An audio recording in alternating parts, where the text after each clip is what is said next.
Vidéo de la technologie de l'information, vCloud, comment faire? Alors, comment faire pour copier un VApp du catalogue d'un professeur qui a déjà publié un VApp? La première des choses, c'est de loguer dans le bon org. Ça, c'est un lien qui est fourni par le professeur. Dans ce cas ici, moi, c'est ressources informatiques. Rentrez votre numéro d'étudiant et votre mot de passe normal, celui que vous utilisez sur le réseau, et login. Vous rentrez dans l'environnement vCloud. Alors, pour copier le VApp, juste cliquez sur Add VApp from Catalog. Sélectionnez le VApp que vous voulez. Dans ce cas ici, j'utilise un VApp qui a été créé pour ce vidéo. Next.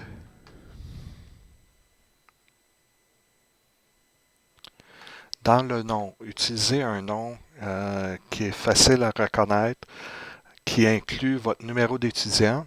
Et si vous voulez, même à la fin, vous pouvez ajouter le semestre. Donc, on est en hiver 2016. Donc, ça va être H6. Ça rend le nettoyage beaucoup plus facile pour le professeur à la fin du semestre. Alors, cliquez Next.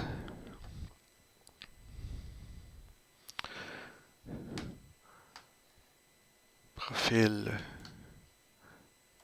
vCloud, cliquez Next.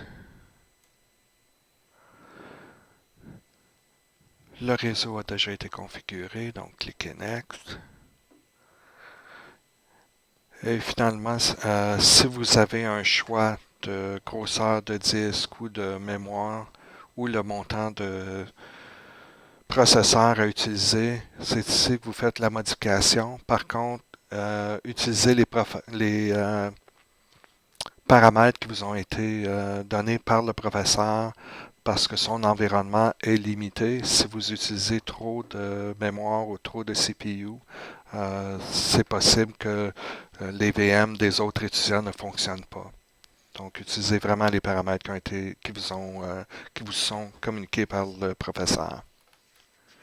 Cliquez Next et finalement Finish. On est après créer les VM. Le VApp est créé présentement, mais comme vous voyez, à l'intérieur de chaque VM, on est après travailler. OK, c'est complété. Vos VM sont prêtes à être utilisées. Vous pouvez ouvrir votre VApp et vous avez la représentation des VM. Vous pouvez démarrer la VM que vous voulez et l'utiliser.